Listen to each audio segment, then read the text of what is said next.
This is Dwight Herdrick, or Dwight Mitchell Herdrick, if you're familiar with my music projects. I'm here to relaunch a project I started a long time ago called The Diary. And The Diary is a rock opera. I don't start small, I sort of start things big and then go from there. It is the true story of a high school girl's diary from the early 80s and follows her life joining the group, Young Life youth group, and follows her from being just a completely out of control teenager through getting involved in the youth group and learning about who God was and actually becoming a Christian, and how her life just totally changed. But it wasn't just that, it was also that the struggles and the hardship she had to go through once she became a Christian, and then with the old people, the new friends, and then how that whole thing worked out for her. And it's an absolutely amazing story that she has. The thing that I did to do is I went to shop it around to the record labels and the radio stations, and I was told by a lot of different people that the male vocals were weak. That would be my male vocals. I'm not exactly a singer, but I in crunch for time and thinking that I could pull it off, tried to, even though I knew it was beyond my realm to sing these things. And it wasn't really produced to be radio ready, and they also said that 12 songs really wasn't full-on rock opera, which is true, but we just had to cut it short. So deep down inside, I did know that they were right. I knew that we had to really, we did a good effort and we gave it our all, and it was out there, but I'd sort of done more than I really should have. And but I knew that someday that God would have a plan for it, and that there would be someday that He would make things align to make it happen. I believe that time is now. So a lot of things have happened since 2002 with us. We moved down to Florida in 2004. We moved back up after the big crash here to Maine.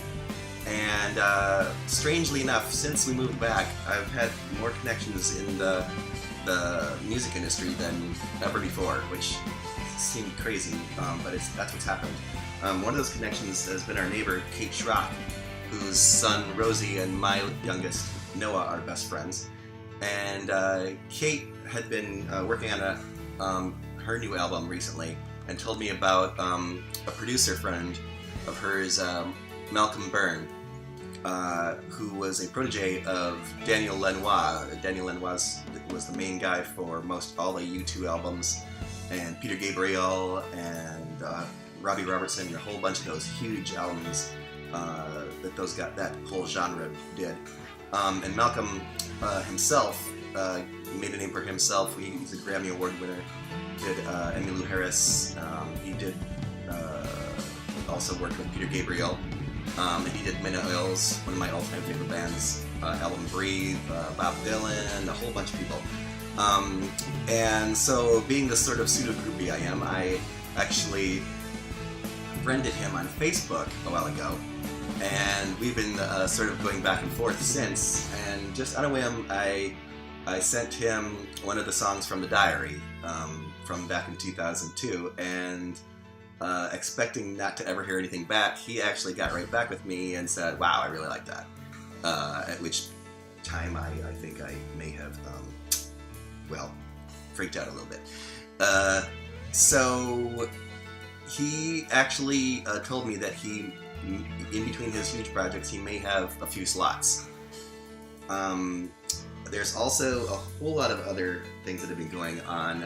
I've become friends with several other people that do shows and other bands that are now in the industry. I've been playing with Ricky George Project. And so what the plan is to have Ricky George redo the male vocals as a legitimate, amazing singer.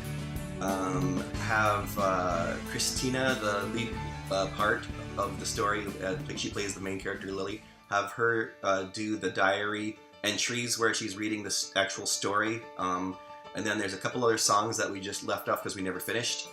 And then have this thing produced the right way by Malcolm, radio ready, and then hopefully turn it into a show that could be presented as an actual musical type rock opera, maybe at the Merrill Auditorium here in Maine, in Portland, and other places.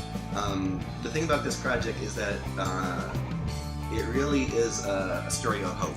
And maybe you don't know this, but Portland, Maine is like the second least church city in the United States, and New England is the least church region, meaning that there are literally millions of people in New England that either have rejected or never heard or don't know anything about God or Jesus or anything. The thing that's about this is powerful thing about this story is just how it hit home with so many people that have actually heard it. The very first time we performed it, right afterwards, a high school kid came up to me and he said, "Hey man, you know that thing that she sang, I give my heart? Well, I just did that." And I sort of stared at him shocked, blankly, and said, "What?" He goes, "Yeah, I just gave my heart to Jesus." And that is like one of my personal all-time favorite moments as a human because I got to be a part of that. I didn't have anything to do with her story, but somehow God used the story and the music to speak to this kid. And since then, we've performed it a bunch of times, and the same thing has happened. And I just think that right now, the reason that all these things have been come together is that with the craziness that's going on in the world today, that this is what people need to hear. Like, politics aren't gonna bring us together. The only thing that really can is Jesus, and that's what this is for. So I'm hoping you can help with this project. And I tried to do it myself the first time, which did not work out the best for me financially.